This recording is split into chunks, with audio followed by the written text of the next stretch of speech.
Ndabankulu. Ngiyabingelela abantwana benkosi enkulu eThixweni lamaNazaretha.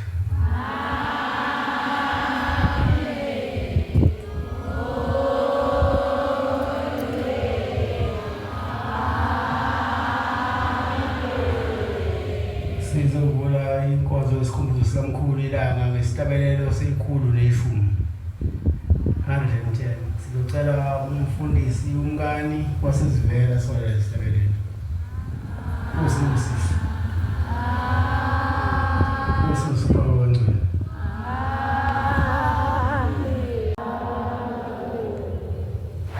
Sisesikhumuzweni sikamkhulu ilanga. Lelithuba sizolinika inguquko ukufakaza imisebenzi emihle nomsebenzi omkhulu wabila. Zokuba abakhokheli besebenza sindidelana inkosi Moses.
Kodwa nje ukhona umlomo. Yehalisa ngiyasizulu. Ade ngubona ngomsombuluko abenza kithi kwamanje. Nkosi yamakhosi. Kuphela imidlizo baphela abome ngoba nkosi besengidinza. Umuntu wasemhlabeni uthi azanye athela. Ngibonile ibhombela maNazaretha. Siyabonga ngiyazizulu. Usikhumbula noma sesisola siyinte nje kodwa wasikhumbula. Waqhamuka nje phezulu wathi kusilunguza safuka saba. Siyabonga uNkulunkulu wethu. Zithi imbongi zala ekhaya. Zithi uvusa imizila emdala ehanja wesenkhona. Hayi ngubonile inkosi yamakhosi. Ngibe ngikhala ngenhliziyo ngibambekile ngingazi ukuthi ngizophuma kanjani ekhaya. Ngathi kodwa uNkulunkulu wasePhakamisa kwenzeke lento esake sayibona sibancane. Ukhisize sasuza ezweni lakithi kwamthetho. Kade sudla ebusombuluko kwisimuze ezweni lakithi kwamthetho. Bese tamza ukho into esingayidlanga. Nkosi noma singezanga kahle shebuthokoze kodwa wena nathi. Kwakuthi ngalezi insuku maNazaretha amahle. Ubaba hamba ohlala nje kithi kwamthetho emzini wakwaXhosa ekwazini. maNazaretha amahle. Sihlale sidla amakheke njalo ngoDisemba ngiyengikhumbule lawo amakheke. Owayewabiza ngokuthi ama-sun cake. Ubhuti wami wayesebenza khona laphana basemthatha eshayile nashawa umhlaba egula. Wamthatha wamfaka esitolo sakhe maNazaretha amahle. Wasebenza kwakuthi ngalezi insuku uyazi uzothola amakhathoni ama-sun cake esana. Shembe ngicela umkhumbule niyazulezulu. Ngoba ngiphuphi noma ngilele. Indawo yalakha-ke baba iyashisa. Ukhona sekuthi akukhulume maNazaretha amahle. Phambi kwakho niyazulezulu. Ngelinye ilanga sathi ngithe nami sengishawa umhlaba. Wangithatha wathi ngihamba kwasebenza kulesitolo. Lapho kwakusebenza khona umntwana maNazaretha amahle. Sahlala-ke khona sesisebenza. Wasekufika leli langa ke lizofika nakimi. Wasekuthi-ke izifo lezi zakhona esitolo zasala ekhaya. Mase kufika ilanga sengiyilanda lezi zifo Nkosi yamakhosi. Sengiyithatha ngiyibeka ekhaya. Mase ngihamba sengiya othingweni lwenkosazana. Ngoba ngiyazi ukuthi into yalapha ekhaya iyakhuluma. Inomlomo. Ungayizunge sinonge kanjani futhi ungayithandi kanjani. Ngase ngithi baba kunezitsha zemali babezasala laphana. Manje angazi ukuthi ngizokwenza kanjani. Wathi hawu kahle. uzibahambe ngoba wena walapha ekhaya belusho njalo ukuthi bithi wena ngoba walapha ekhaya uzibahambe ngoba ngazi ngizozenza kanjani kodwa nje awuzibahambe nginovalo wenkosi yamakhosi othi ngoba uphethe lo msebenzi la ekhaya ngase nginovalo wenkosi yamakhosi ngoba lo msebenzi njengelinye ilanga indle ehlala khona ngabona sesizele abantu abawobhanjana ngibazi ukuthi abaphi-ke ngabona nkosi yamakhosi sekuvulwe ngokukhulu kulendlu isikhathi eside nje ngilongivula ngiwala ngithi nayi hayi uhamba mina ngedwa awukanti sesibaningi kodwa lesi sefo esikhulu esihlalo umsebenzi sikhulu manazazi ngeke sithathwe olapha nje nasingathathwa izinsizwa nje singakhulwa izinsizwa sikhona-ke lapha ekhaya emzini wasemangadini ngoba nami sengithanda sibikeke onyazini lwezulu manazathi amahle ukuthi yazi ukuthi khona inkomo yakubo lapha ngoba lensizwa esihlangane ngayo lapha manazathi amahle sihlale khona kakhulu nasekhishini ukuthi uma ulahleke isipuni nje uzohamba uyosithenga lesi sipuni asifune lapho uzosibona manazathi amahle sasihlala nenkosi ilanga izodlukisa imiziki ekwazini ibabizeka abantwana bayo omama isinasiphathe ingane ngelinye ilanga safika siyodlukisa ngale nkathi basibize hamba nomama samse ingane ke manje thina siphathe ingane afike ngahlala phandle laphana uma ngihlala phandle ingane yayisiyangena ingane silokhu ithatha amakhekhe la masankhekhe izowacinga la emnyango uthi lona olahla amakhekhe lapha phandle walahlelana masekuthiwa babakhona umzanyana wami wathi la ekhaya uyakhulekwa umthetho wakhona kodwa makuvuliwe uyakhuleka ungene hayi kuthi ngoba namanye imbona nje angajoba lo mbhede maqhamuka imfene lapha nje umbone sengale umbhede mase qhamuka imfene manazathi ngiyikhumbulele umahlaya esasikona ngijabulile sizodlukisa inkosi yamakhosi ezweni lakithi bamthethwa ngokhisimuzi nje sikubone langa lamalanga ngoba sizakuthiwa igama linye kodwa lishintsha kancane nje ingqondo kuthiwa usewubhombela namanje siyabonga ke uNkulunkulu omuhle ophinde usithande baba yethu zethu mayisekhona kulo mhlaba singakudeli nezingane zethu baba uyikhumbule ngoba ingane zethu manje zethu baba zidakiwe ngathi aziyiboni kahle lento kodwa wena Nkosi ngiyazi uyifihlile mhlambe ngeilanga ziyoqhamba seziyibona bathandwa Nkosi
isikoleni. Umama wanginikeza ushayeleni. Athi angiyoyizibika enkosini. Ngafika baba ilanga emzini waseMkhayidini bangcwele. Ngabika ukuthi ngicela ukuphasa esikoleni. Ngaphumelela-ke bangcwele abahle enkosini esikoleni. Baze ngafika ku-matric. Kwathi mhla ngiyofaka isicelo sepasi. Zazi u-25 January ngo-1982. Ngafika kwathiwa amantombazane akhona lapha ayahamba e-university. Ikhala evulekile zokuthola umsebenzi. Ngakhulukela khona nakulelo ofisi kwathiwa khona siyozibika khona. Mangifika kwathiwa cha, ngoLwesine mhla ka-28 January kuyabhalwa-ke i-test ongoye hamba niye khona niyobhala ama-test. Awu, ngasuka nje ngisendlulela khona. Mase sibhalile lapho ongoye kuthiwe kusasa nje ngoLwesihlanu ama-results azobe sekhona ema-ofisi lapho engiqhamuke khona. Abuye ngavukela khona futhi. Mase ngifika lapho kuthiwa hayi uphumelele, i-test oyenzile ngozoqala umsebenzi ngoMsombuluko. Bangcwele kwasho ukuthi njalo ngempelasonto le kuzofika abakhongi futhi ngoMsombuluko kufanele ngiqoqe izinto ezifunekayo ngoMsombuluko angize emsebenzini. Ngaphika ngaqeda.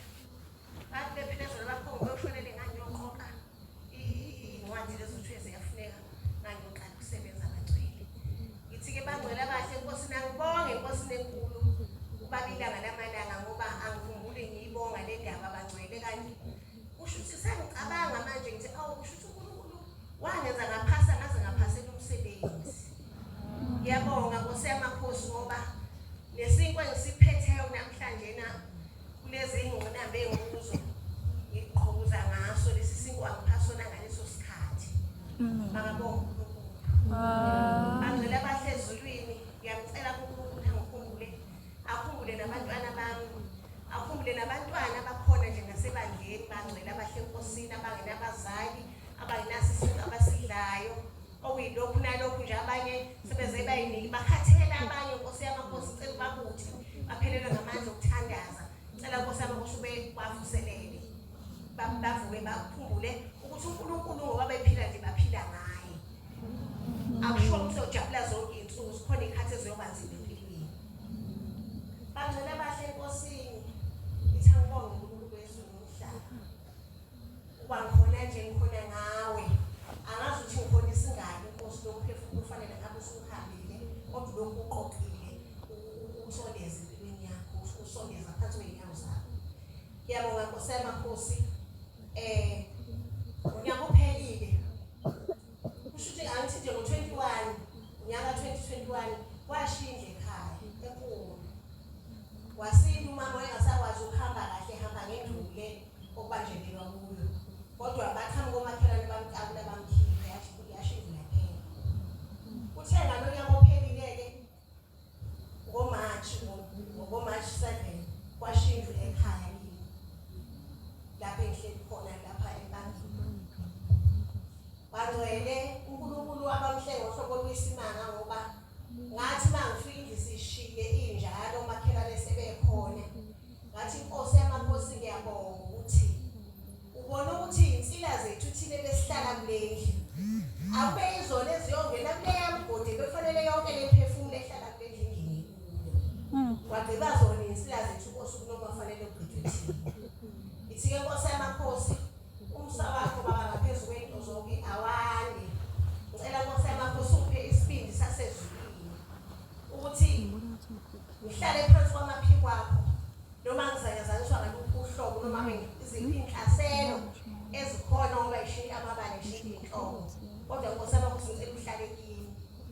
Ukuhlala kuwe Nkosi yezulu umhlaba ungithenge ubeke endlini esandla sakho. Celela Nkosi nabantwana ukuthi bangaphelelwa ithemba lokuthandaza. Cela kuNkulunkulu ukuthi nale mizi-ke eshila ayivuse. Noma ngabe-ke ubunzima bungakanani kakhulu babamkhulu nokhokho lapho bekhona. Ekhaya komama nasekhaya kithi nasemzini lapho engikhona kwaGumede. Ngiyamcela uNkulunkulu ukuthi akasiphumelele bangcwele.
nabantwana bakhona esempilweni abangasebenzi bacela umsebenzi.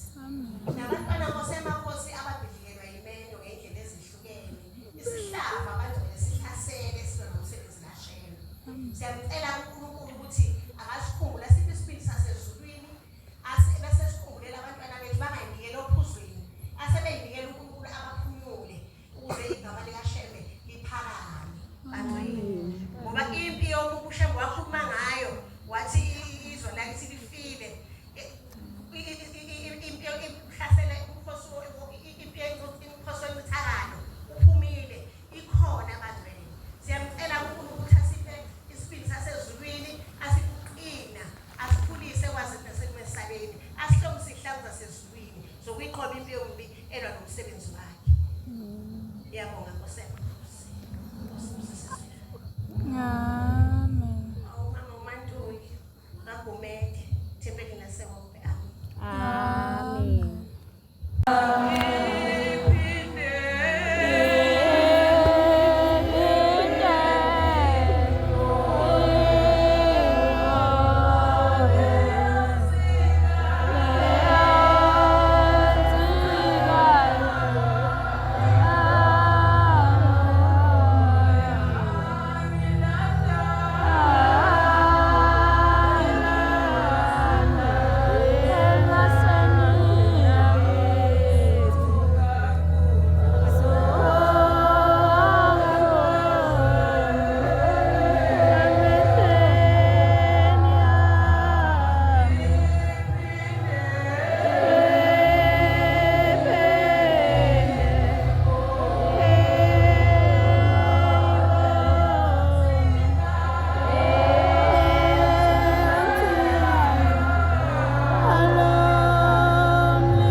Siyazibongela uNkulunkulu omuhle.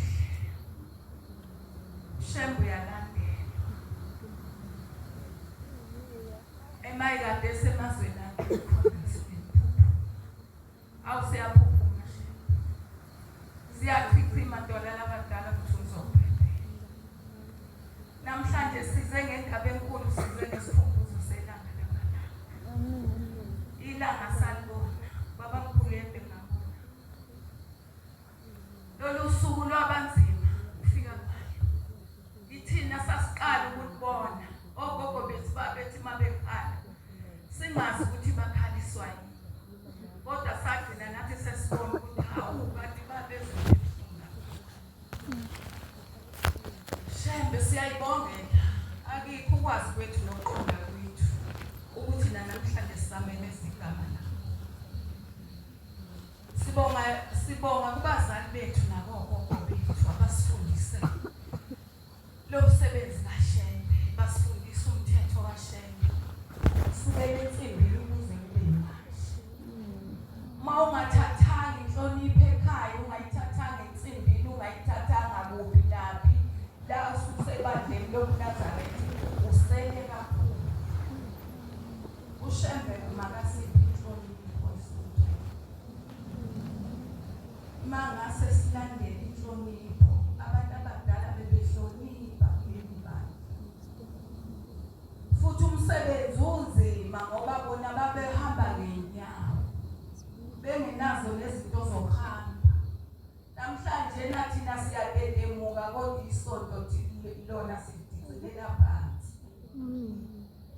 Kwakunzima ephakameni kaNkulunkulu ngoba kwakuswelakala kuze kuswelakala ngisho amanzi. Fanele nihambe niye enhlungwane lokha lo mgqomo uzogeza ngawo, lo mgqomo uzogeza izitsha. Uma uwasha uyawasha lo mgqomo, amanzi engekho. Niye ngizwa abantu bebalise ebuhleni ngithi hawu babalisa ukuba abazi. Shembe lithi ilanga uthando lwasemhlabeni luyaphela. Ngampela uthando ngoba ngesikhathi sokukhothama kwelanga lwabonakala ukhanya ukuthi liyaphela abantu bagijima bashona le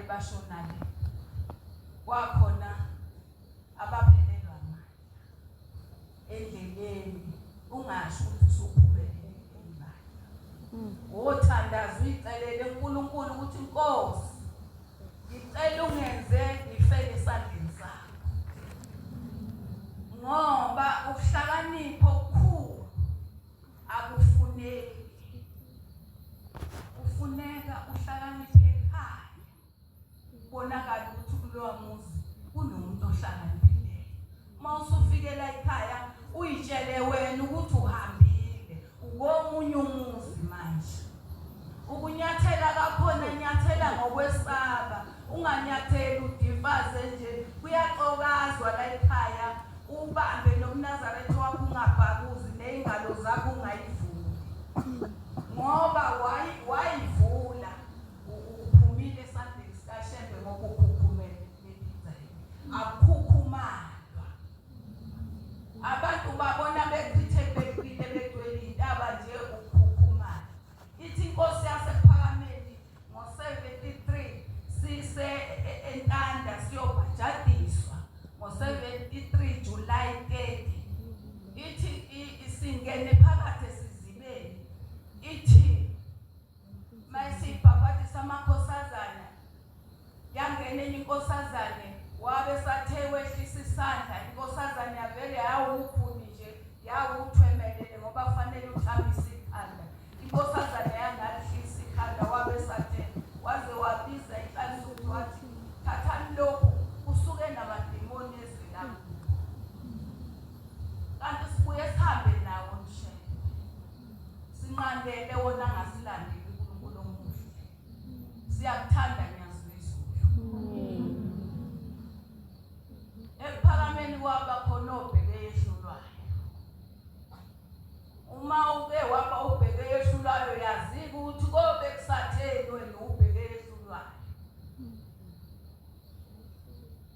osiyasephakameni ngingane nami ngathi mangiphume emzini wakithi emangadini ngiyothenga esitolo sekuntambama ngesabatha ngathi ngijima sekuyele ekhaya ngashawa inyoka la iqalakini ngakhala ngathi aweshele washo ukuthi ke thina besinabazali abangazi ukuthi kuyayiwe clinic umuntu khona lapha asiwakhona mangabe evelelwa inkinga nje kwaze kwasanguluha ngavuvukala ngaze ngavuvukala ikhanda kodwa ngaboshwa nje ngo-14 ngaphila nakho khona namanje ngoshebe Amen.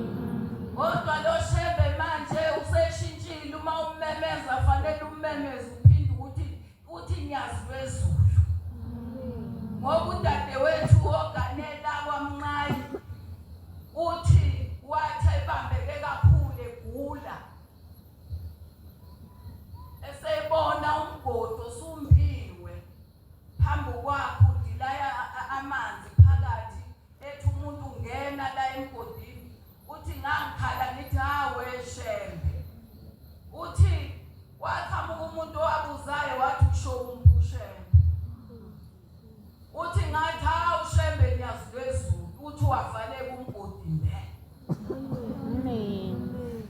wayemenyezo waqala uyajobelelwa manje ngonyazi lwezulu ungalushiyi ngaphandle ngoba ilona olusibhekile nyazi lwezulu size Shembe sivuzeleleke izulu awe duma kabi kangaka kwathi imbali yenyanga yezulu Shembe eyakho manje sisize Nkosi yamakhosi akikho ukuduma kwezulu lokhu okuzama zamindlu uhlezi kuyona unyakaza ukhethe unyakaza amawindi Shembe siphuzele nyazi lwezulu akekho futhi oyosibuzela lona ngaphandle kwakho nyazi lwezulu siyayicela Nkosi yamakhosi siyesaba ithi Nkosi yamakhosi eJudiya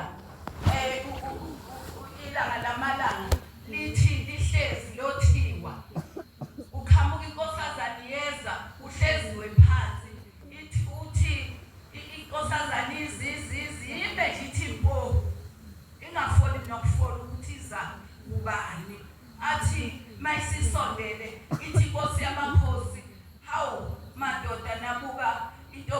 ingeqa ngaphezulu ekhanda. Ey madoda leli bandla ushembe wethembeni ukuthi lapho kunzima khona fanele kube yini entalulayo. Yes, intombazane yafika yahlala phansi sikwenzile lokho kwayo kungahloniphi. Sisukile ithi inkosi yamakhosi niyazi ukuthi le ntombazane njengoba yenze njena nje yini indaba yayo kwenze njani. Uthi le ntombazane yafuna ukubona endlini yezitsho ukuthi khona njengoba niyibona nje umqondo wayo usangene ngoba yahamba yayovula la ungafanele ivule khona. Ungafuni ukwazi ukuthi kwenzakalani lapha ngaphakathi. Ungafuni ukubona into ongafanele uyibone. Ukwesaba kanti sekwashona ebandleni ukuthi bekwesatshwa. Asesabeni bakithi. Kukhona indawo onganyathela kuyo, khona indawo ongafanele unyathele kuyo. Bandla lamaNazaretha ake siphathe kahle. Akukubuzwa iNazaretha likhipha inhlamba ngomlomo ngoba thina safundiswa sibancane emakhaya nje. Ekhaya lakini ukuthi inhlamba ayikhishwa ngomlomo. Waze wafika esontweni kwayisono leso. Kanti le nhlamba engaka manje eManazaretheni kwenze njani? Kanti lamafoni ayizobulala leli sonto libakithi. Izinto ezikhulunywa kulamafoni hayi zijulile bantu baNkulunkulu. Ngangcono ukuthi intsha yethu yaseNazaretha iyashumayela ngalamafoni ishuma ezintshenye. Kodwa maye bekhuluma amagama ahlambalazayo izothini lento okufanele ngabe iyaqoqeka izakushela. Kodwa bayasiyana ke ngoba laba bantu ababona ushembe abalokhu belinda ukuthi wena wenzani ezweni lakini bakithi mabeze kushembe bona bakushiye neotwayi lwabo wena othwele izono okwazi ukubona abantu ukuthi banezono ezingakanani. Ushembe engakasikhombi ngoba ushembe wazi izono zabantu. Ukotini uthusuka lapha epulpiti uxhume ushembe owami wena usubona owami ukuthi usuhamba phansi owakho ubone kanjani uhamba phezulu. MaNazaretha ake sikholwe ake singakholwa ngengubo zinhle impela ingubo ezigqokayo kodwa inhliziyo cha azigqokile lokho kumhlophe. Amen. Ngiyabonga Nkosi yamakhosi, ngiyabonga ngolala madala mthuzo uphembela. Ngibonga inhlahla, ngibongela nabakwakhanyile, ngibongela nabasemangadini. Ubakhumbule nabalele othulini lomhlaba, abazali bethu abashiya kule nkolo. Namanje shembo ingcwele sisacela ukuthi usikhumbule ngiyasizwa inkosi. Amen. Ngiyacela namhlanje kuwe uNkulunkulu wezulu nomhlaba. Ngicela ngisephakade silapho ngoba imbavu yazenza nini. Uma ngibona ngapha ngicela ukuphila Nkosi yamakhosi. Uma ngithi bethi hayi khokhela isingenile kuwe. Ingene begqoka ishirt elivulekile la emkhonweni ngoba baphuthuma. Bethi ingene engalweni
siyacela uNkulunkulu wethu hlalo nimini Baba Jehova noma isikodwa sokukhuluma Nkosi yamakhosi sikhumbule ukuthi Jehova ngiphambi kubuso bakho Nkosizwe nomhlaba ngumntwana osabayo ukhuluma phambi kaNkulunkulu sebangeqe iminyaka neminyaka ngiyesaba ikakhulukazi njena namhlanje bekude kakhulu sikhumbuza senkosi ilanga angazi ukuthi ngizoqala ngithini kodwa uNkulunkulu ongcwele uNyazi wezulu okhuluma kanye emhlabeni nasezulwini uthe kuzokhuluma abakhokheli ngozongozi ukuthi akekho umkhokheli omdala useqhamukile uma wethu uNkulunkulu siyabonga uNkulunkulu sathi uNkulunkulu angasibekeli lokhu ukhona ukuthi noma singabona emaceleni ethu kodwa sikubone ususukumile ukuze mhlawumbe sikwazi ukubambelela ngoba sike sakhula bantu abasezulwini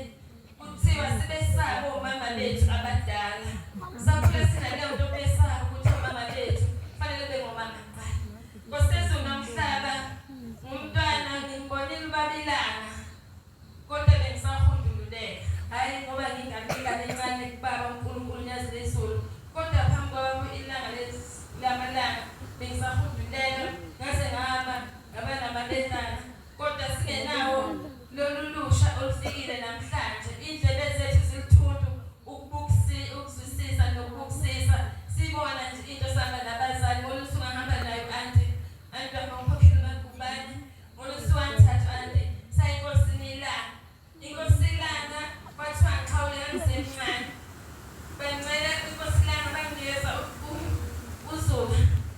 uzuka sesibeke etafuleni uNkulunkulu wethu ilanga ayikhawula ezandleni zethu siyawubonga umsabi inkosi yethu nomhlaba amen zikhona izinto zezulu bandla elihle lasezulwini ngicela ukubonga uNkulunkulu ngoba ngazi kunezuqamba mangithi ngakubona ilanga ngalibona ilanga kodwa uthi ngobona isuku khona babesinayo ngasekhaya kuthiwa babuncuba uthi babuncuba ngolunye usuku babesendaweni yomhlangano endaweni enhlangakazi yakukhetha uNyazi wezulu uma bephezu kwendaweni enhlangakazi uthi babuncuba thani besenkonzeni singamakhosazana simbozini ayisuku ubabuncuba uzokhuluma nentshumayelo esisayibona inkosi yezulu nomhlaba kanti benzathi ngalolu suku uzokhuluma ukuthi babuncuba wathi methi wabona ilanga lamalanga wayethi wayibonani ithi ubabuncuba kwakunempuphu yakhe uthi ubabuncuba ekhala ngempuphu yakhe impuphu yakhe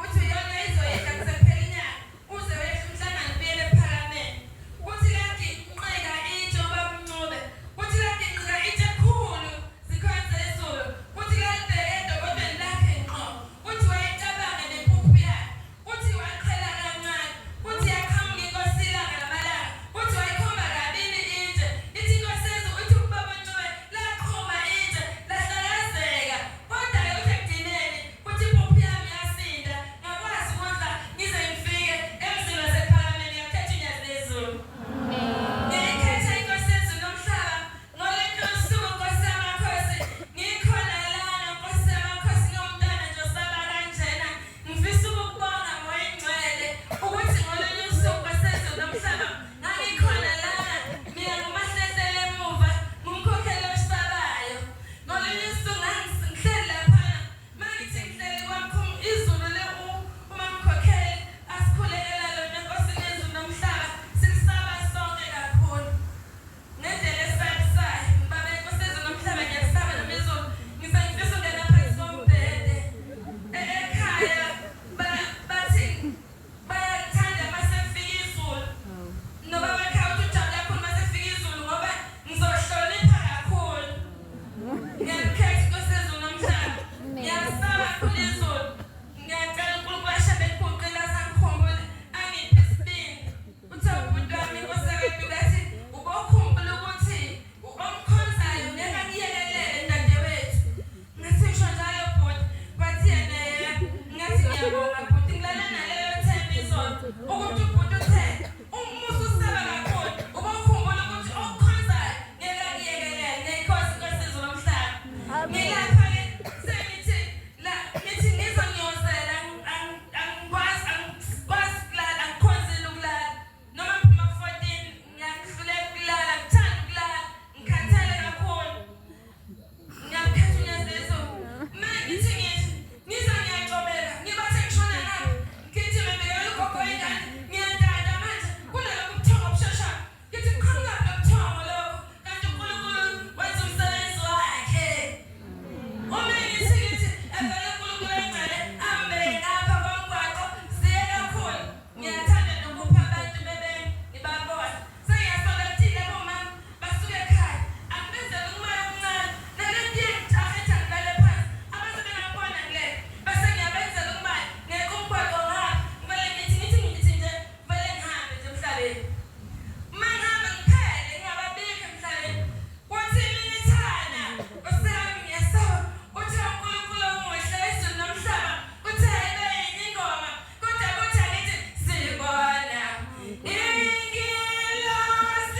nalo mntwana emphethe. Wasehamba umama uthema eqhamuka, ubaba wasesukuma engenelile. Wasehlala umama la eduze kwendlu, yasilunguza ubaba ilanga lamalanga, wabona ukuthi umama nogogo bahlezi la emnyango. Wasemqhweba umama waseza, engakambuzi ukuthi umntwana womuntu omphethe, kodwa wathi, yini nkosikazi?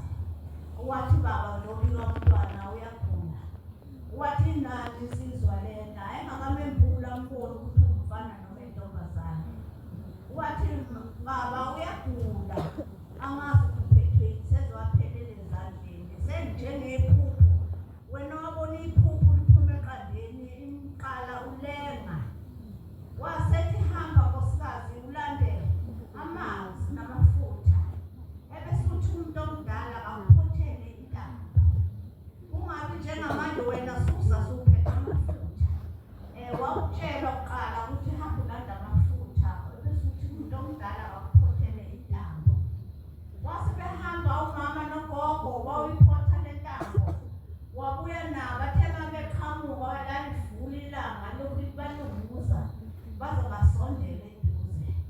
Wathi bayithatha le ntambo ubaba ilanga lamalanga layifumbatha, layilokhu lishona le lishona le lishona le. Wakufaka amanzi, ifaka umunwe emanzini. Wathi hamba ufike umgezi umntwana, ebese uyamgcoba, ebese umembesa kakhulu, ungamembuli. Umgcobe njalo ungamsamshayisela umoya. Umama uthi angibanga nalo ithemba ngathi lo muntu phela sokuseni uthi nje uphuma umphefumulo. Wahamba ugogo sebuyele ekhaya nale ngane. Embuzile ubaba wathi le ngane igama layo ubani. Wathi umama udlo wakhe. Wathi udlo wakhe wani? Udlo wakhe makunjani? Wathi le ngane kusukela namhlanje ningayibizi ngaleli gama. Igama layo uJabulani. Ubaba ubhuti uzohamba emhlabeni selizwa ngoJabulani. Bathi wafika ekhaya bamgeza bangcwele bamgcoba bamembesa kakhulu.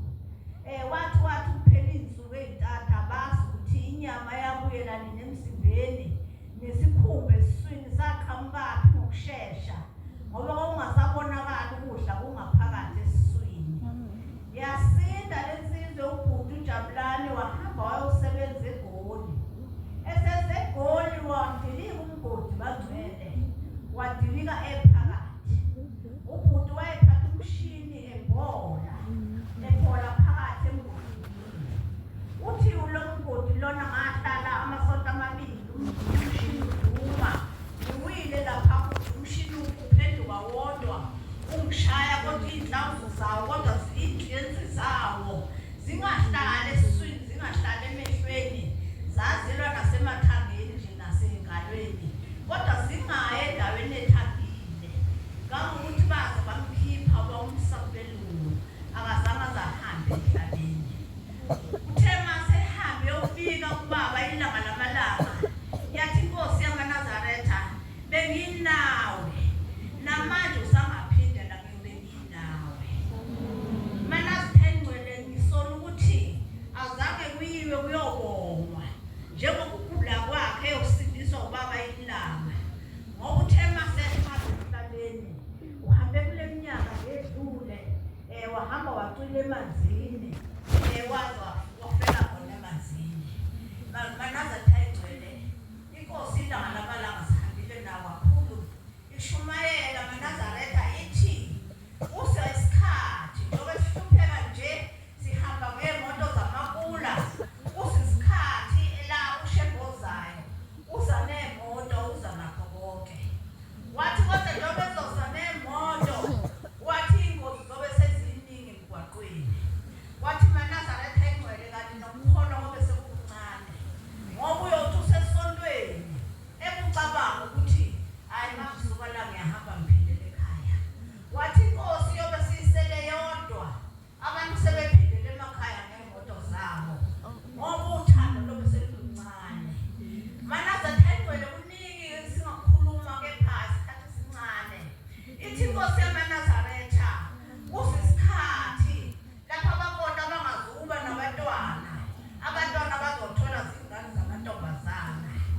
ngani ngoba intombazana iyona esiyoshela umfana sahleka manazareta ngasezisono ngahleka abangcwele sathi thina awuna ngeke semshela umfana ngcono ngabana ngingagani sihleka ngaphansi kwenazuba manazareta ingcwele wathi abantwana bazosala abantwana bebancane wathi kusisikhathi bantabami lapha indoda yothi mayilele endlini afike indoda enithatha unkosikazi wathi yotufuyile indoda fika abaphangi bezothatha inkomo zakho namanje kunjalo manazareta ngiyabonga ukuphumelela kwami sengiselapha endawo hleze ngesaba kuzokhuluma indaba zikababa ilanga lamalanga ngiyabonga phambi kwesihlalo sobukhosi ngibonga nakubafundi bebengqugquzela ngoba le ndawo iyashisa le ndawo iyasilela inkosi kusisebenzile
Siyabonga Nkosi yamakhosi, siyabonga Mayelisa, siyabonga Dokotela wakithi ebuhleni ukuthi uzogcoba endaweni yasophongolo emoyeni. Siyabonga Nkosi yezulu nomhlaba, izwe lakithi belikukhumbule Nkosi enkulu yasebuhleni, izwe lakithi besibuzwa ngabantu abangakholwa uNkulunkulu wakithi ebuhleni bethi safa nayilanga isomiso niyasibona kanti yofika nini uNkulunkulu wenu awafika uNkulunkulu omdala wethu. Siyabonga Nkosi enkulu yasezulu, nginovalo ngiyesaba uma ngimilapha ngasophongolo ePhumalanga Sikole ngizobonga ubukhulu bakho nyazi lwezulu osithande ngabe emazweni akithi Nkosi. Saphinda Nkosi sathi sihleli sezwe izwi lakho limemeza Nkosi lisibize emashobeni saduma Nkosi ngoba nasemashobeni kusezweni lakithi ophongolo sayobona Nkosi yezulu nomhlaba. Siyabonga Nkosi enkulu yasebuhleni ukuthi uzosikhumbule. Siyabonga Gcibelihle, siyabonga Nkosi yomusa, siyabonga Nkosi yezulu nomhlaba, sibonga Sithuliswa ngoba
uNkulunkulu. Bantwana abahle basezulwini siyayibonga unyazi lwezulu esihamba nayo. Siyibonge zonke iziqu thina esimama esikhulele kuzo bantwana abahle basezulwini. Ngumbombela kuphela singabonanga sesibone lona osebuyile bangcwele. Amen. Bantwana abahle basezulwini ithenye ingane yona yentsha ithi Nkosi Yesu nomhlaba isebenza emgodini baba abantwana bethu baphila umsebenzi womgodi. Ithi Nkosi bafika belungu bayibeka ukuthi ayigadi ukuthi bazodubula laphana. Igadi amanje ukuthi uma edubula bezothola ilahla azokwenza njani. Ithi Nkosi Yesu nomhlaba lapha babebeka khona ithi kwakuseduzane. Ithi wabesufika wena Shem. Ithi wafika wayikhumbuza wathi ayibaleke. Ithi yabaleka yakhasha manje efikile.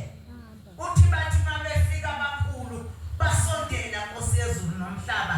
Bejaha ukuzobuka lapha beshiye khona. Ithi kodwa ngawe Nkosi yezulu nomhlaba yakhamba kwenye indawo. Yathi nibonile ukuthi lapha benibeke khona kunjani. Uthi nomangala babebambuvana ukuthi ivela yikho emhlabeni. Ithi kodwa ngoShembe unyazi lwezulu nakukhona. Amen. Baba Nkosi enkulu yakithi ebuhleni. Dokotela wodokotela. Ngumntwana omncane nginovalo ngiyesaba. Kodwa imisebenzi osenzela yona emakhaya Nkosi yezulu nomhlaba. Sicela uhlale nathi njalo mkhululo omuhle. Sicela Nkosi usiphe ukuthandaza ngoba sithandazela nabantwana bethu lapha behamba khona. Uzubakhumbule Nkosi yezulu nomhlaba. Abantwana bethu basebenza phansi komhlaba emgodini. Ube nabo. Abantwana bethu basematrakini Nkosi yezulu nomhlaba. Ubafikele njalo uNkulunkulu omuhle. Ngiyabonga Nkosi yezulu nomhlaba. Ngibonga ukukhulu bakho Nkosi yankulu yakho. Ofumemile namhla sazofika nendawo. Siyabonga ngicibele ihlelo okugeza izono zethu. Uzusipha ukuphila Nkosi yezulu nomhlaba. Uzusiphe namakhaya esizofika khona sigobe ngawe nyazi lwezulu. Bese Nkosi ukuchitha konke Nkosi okusemakhaya. Bese Nkosi usiphe ukuphila inkosi yokusiza. Amen. Guqile nje la nomthembu lo uqela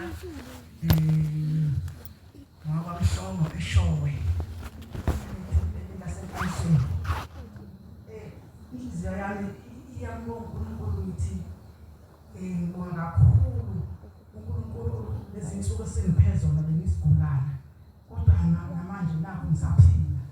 Ngiyambonga kakhulu uNkulunkulu. Ngiyabonga bonke abantwana abasezulwini abalapha. Silapha sizokhuluma ngobaba ilanga.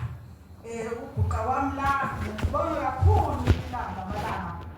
Izwe lakithi lalingenayo uNazaretha.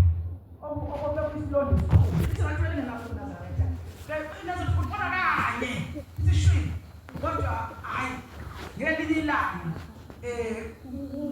kulokhu uNazaretha okungekho kwakufika emunye ubaba wayikhuluma ngalobo uNazaretha ukuthi hayi bo njengoba lobo uNazaretha kungekho nje lapha inkosi yakhona yahamba emhlabeni ingayanga eMnazaretheni yayingenakho uNazaretha. Manje lo baba ehambile ngenabo uNazaretha uma esehamba emdini lapho kuhlala khona amakhosi. Ubaba wakuyinkosi yakalezo. Uma esehamba kuhlala khona amakhosi wafika wathi hayi ukhiye ushiye Phakameni. Hamba uyolanda ukhiye Phakameni.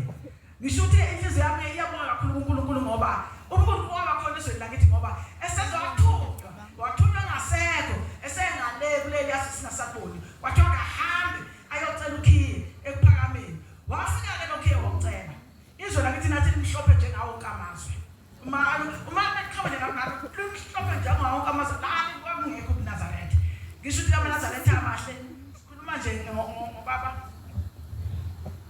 ilanga lamalanga. Owahanjwa ke sokuyocelwa kuye. Wafika wasikhipha isibusiso sokuthi hayi nizoba khona uNazaretha. Nizophila lazo lakithi ngiyabonga kakhulu. Ngibonga nokuthi uNkulunkulu angiphe ukuvuka. Ngidengezela nje ngingaphilile. Kodwa uNkulunkulu wasengivusa nje angazi nokuthi kanjani. Wasengivusa nje. Ngisengilapha manje. Lapha engikhona. Ngiyacela ukuthi ukusakathizwa lakithi ke linganako ukuphila. Ngoba manje nathi sesiyakuyela uvalo lokuthi kwelakithi uMnazaretha akukho, uMnazaretha swaba, lakwamkhethwa. uMnazaretha sesizwe, kwelakwaZungu, lahamba, kwelakithi engekho. Ngisho ukuthi uMnazaretha amahle, nathi sesibona ukuthi hayi, uNkulunkulu uyasithanda. Uyasithanda uNkulunkulu uMnazaretha. Uyasithanda uShembe. Sikhuluma ngalo Shembe, osithanda. Oh, amen. Dwala.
Sus,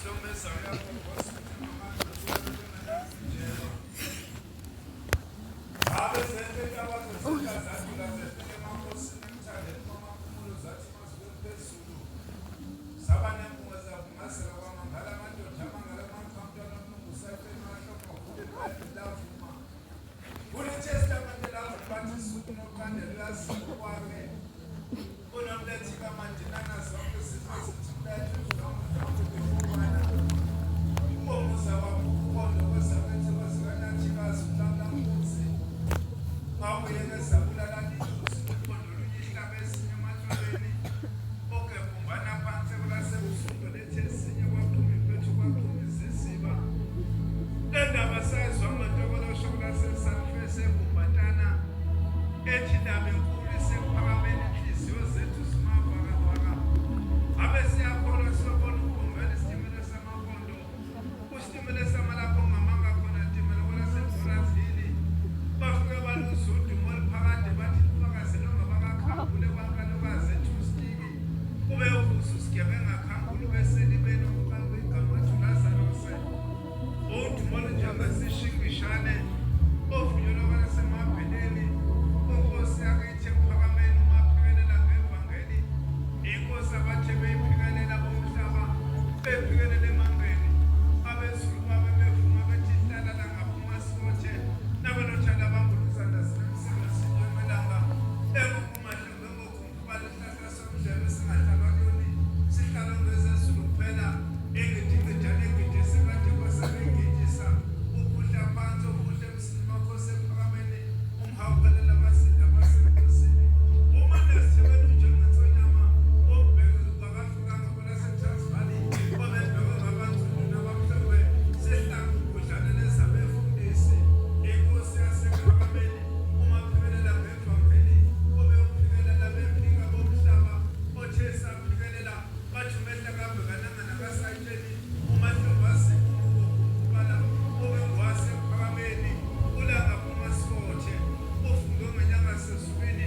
Umkhonto kwasemasulwini kwasemonteziyo. Losokhamisela basebethi kusebethi kusenendu kajama. Benosenza ngakhona. Ute kwabafazi namadoda bethi letebulena nebhabhayi. Bethi bebabusa nyanga sezulwini. Olufulathela bokubizazi. Ezazi ukuthi usondida sewedidibala. Okudida ukuthi sekumalengana. Yonjantube kwelasenanda. Edukamadida. Ebefihle emzini wakho sengezivela. Ekangalo zinde. Elingananga nezamaphekula. Ezamaphekula ziphelele ePieters. Ezenyanga sezulwini. Zezashawa ubhuti lomhlaba. Umaphikelela ngevangeli. Abambize ePieters bekwavuma. Ufokeleze lowo lemlishange. KwelaseGolishwa. Ethekasika sekemthubelo. Ibe ngesithathu ingcweti emngcweleni basezulwini. Bayofakazela umuzi wasephakameni. Abebemkhipha ababefike bengamachwephetshe. Namhla sebejikela ibhenge sezulwini. Inkosi yakithi ephikelele ngavangeli. Yavunya amakhosi abangcwele emaqathini. Ufakazi udabekela ibeni. Inkosi abangcwele emaqathini. Ethi uluswile. Uthule nyanga sezulwini. Kwabafakazi uNodembi. Wathi uluswile nyanga sezulwini. Lungene ebheka amakhosi. Kanti beyojikalela. Ijengesiluko. Isishingishane. Esixosha amaphekula. Asuka ephonsezaneni. Umpandeni ujula. Kade kwasebemxegisa. Abathe bemxegisa bomhlaba. Bafana intaba zaseMangube. Bematabedulu. Bafike uphakama umuzi ophakama. Bathi ubuhle bokuphakama. Bokuba badele bobathele muntu. Inyanga beko ngaphathi ikhwama. Ezinyanga iphathi ikhwama. Inyanga bengavule imvulamlomo. Ezinyanga ivule imvulamlomo. Nyanga sezulwini. Unkulunkulu wokuphakama. Uvuke ngojingo lenkosazana. Osenkosi sezulwini. Esibasepha sibawela. Okwamele ukhipha amakhafulithi. Umkhipho eduko nabo umnawa benkantolo. Sonke sizwe. Ashi. Indabenkulu.